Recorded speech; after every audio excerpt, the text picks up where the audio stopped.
नमस्कार. स्वागत आहे तुमचं आपल्या मराठी चॅनल मध्ये, ज्याचं नाव आहे मी, घर आणि बरंच काही.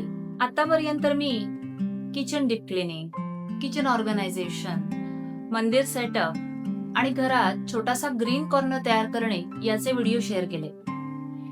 हे सगळे व्हिडिओ तयार करत असताना मला जाणवलं की हे सगळं मिळून एक छोटासा होम सेटअप जर्नी तयार होत आहे. म्हणून आता पुढचे सगळे व्हिडिओज मी होम सेटअप सिरीज म्हणून शेअर करणार आहे. आणि आजचा व्हिडिओ आहे home setup series episode 5 wardrobe organisation. चला तर सुरुवात करूया आजच्या व्हिडिओला.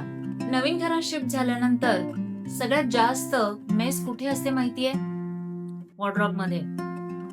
कारण नवीन घरात शिफ्ट झाल्यानंतर आपण फक्त वॉर्डरोब मध्ये कपडे ठेवतो, पण ते नीट अरेंज करायला वेळ मिळत नाही. सूटकेसेस, बॉक्सेस आणि कपड्यांचे ढीग हे थोडं टेम्पररी असतं. म्हणून आज मी माझं वॉर्डरोब प्रॉपरली डिक्लटर, ऑर्गनाइज आणि रिअरेंज करणार आहे. सर्वात आधी मी सगळे कपडे वॉर्डरोब मधून बाहेर काढले.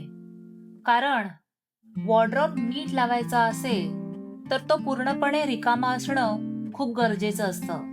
सगळे कपडे एकत्रित दिसले की आपल्याला लगेचच समजतं की किती कपडे आहेत ते आणि काय व्यवस्थित ठेवायचं आहे. कधी कधी वॉर्डरोब मध्ये कपडे ठेवलेले असतात, पण आपल्याला अंदाजच नसतो की किती कपडे आहेत. पण सगळे कपडे एकत्र बाहेर काढले की लगेचच लक्षात येतं काय जास्त आहे, काय कमी वापरलं जात आहे आणि काय व्यवस्थित ठेवायचं आहे.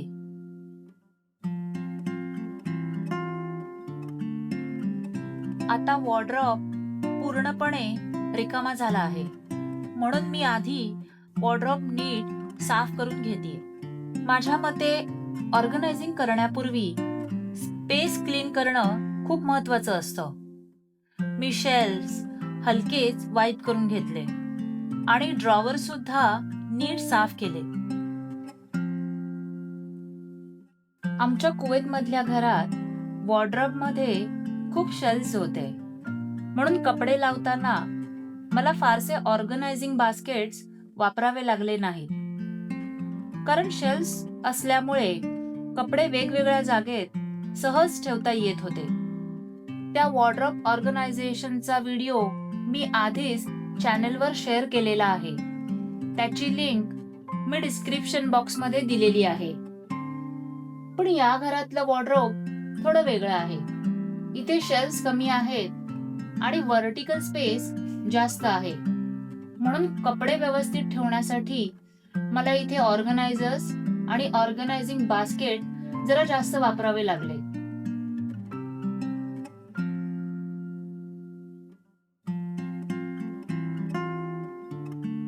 आता वॉर्डरोब पुन्हा ऑर्गनाइज करण्यासाठी तयार आहे.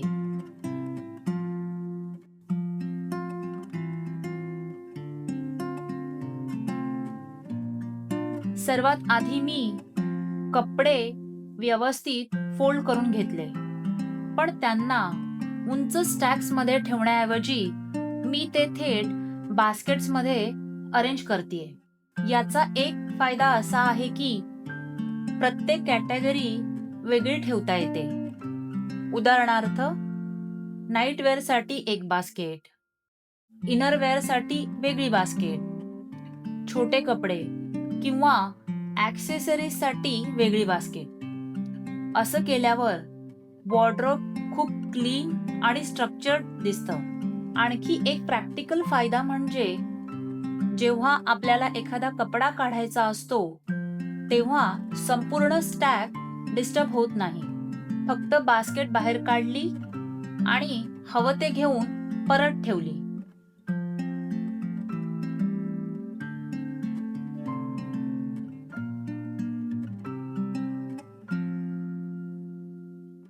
मी कपडे फोल्ड करताना त्यांना थोडे कॉम्पॅक्ट फोल्ड करतेय, जेणेकरून बास्केटमध्ये जास्त कपडे व्यवस्थित बसतील. आता मी कपडे थोडे कॅटेगरीज मध्ये डिवाइड करते. जसं की घरी वापरायचे कपडे, बाहेर जाण्याचे कपडे, साड्या आणि सीझनल कपडे असं कॅटेगरीज बनवलं की नंतर वॉर्डरोब अरेंज करणं खूप सोपं होतं. आणखीन एक फायदा म्हणजे आपल्याला लगेचच दिसतं की कोणते कपडे जास्त आहेत. आता मी माझ्या पर्सेस आणि हँडबॅग सुद्धा व्यवस्थित लावते. जेव्हा तुम्ही पर्स वापरत नसाल तेव्हा पर्समध्ये थोडे पेपर किंवा जुने कपडे फोल्ड करून ठेवले तर पर्सचा शेप टिकून राहतो. जर वॉर्डरोबमध्ये जागा कमी असेल तर पर्स ऑर्गनाइज करण्यासाठी पर्स ऑर्गनायझरचा वापर करू शकता.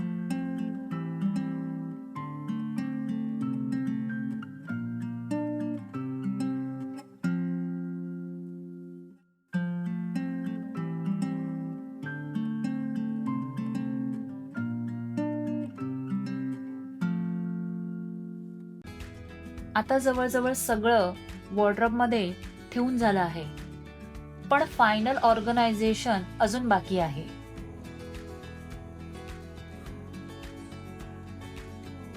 वॉर्डरोब लावताना मी एक साधा नियम पाळते. प्रत्येक शेल्फचा ठराविक उपयोग असावा.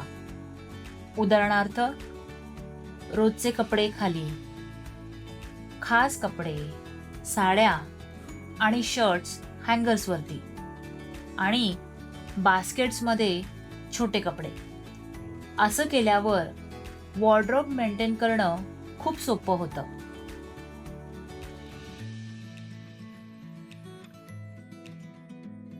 कपडे ठेवताना मी खूप उंच स्टॅक करत नाही, कारण तसे ठेवल्यावर कपडे काढताना पुन्हा पसारा होऊ शकतो.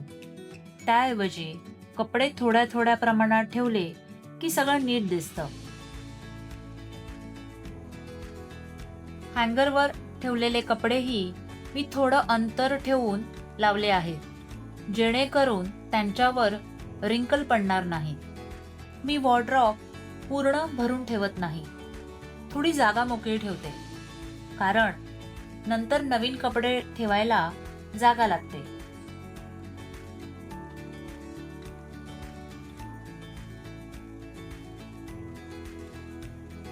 आणखीन एक गोष्ट म्हणजे हिवाळ्यात वापरायचे कपडे मी वेगळे एका मोठ्या ऑर्गनायझिंग बास्केटमध्ये ठेवलेले आहेत. असं केल्यामुळे रोज वापरायच्या कपड्यांसाठी मोकळी जागा मिळते.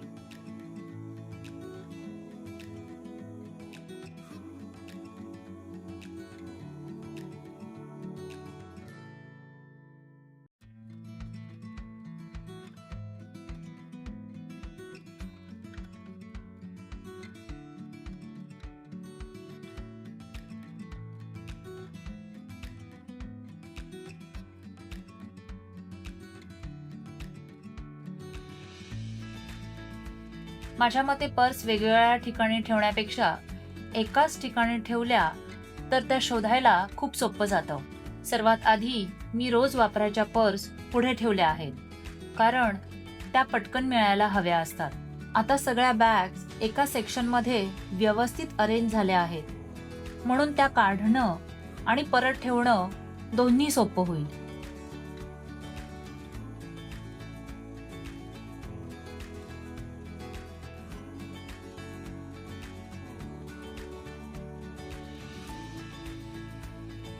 आता वॉर्डरोब व्यवस्थित दिसायला लागला आहे.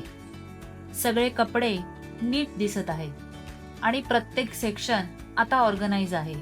वॉर्डरोबमधून रोज कपडे बाहेर काढणे आणि परत ठेवणे हे दोन्हीही सोपं होईल.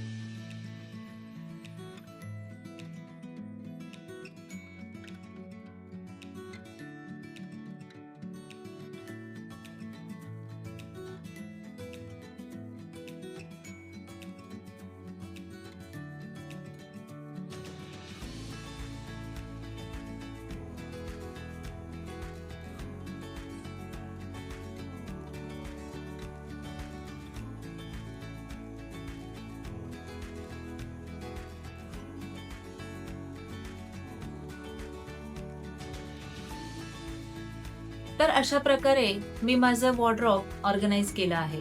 घर सेट करत असताना अशा छोट्या छोट्या गोष्टी केल्या की घर मेंटेन करणं खूप सोपं होतं.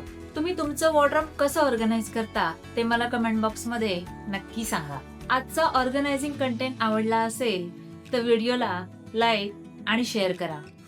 चॅनलवर जर तुम्ही नवीन असाल तर चॅनलला सबस्क्राईब करायला विसरू नका. भेटूया पुढच्या व्हिडिओमध्ये. आपण घरातील अजून एक कॉर्नर ऑर्गनाइज करणार आहोत. तोपर्यंत नमस्कार.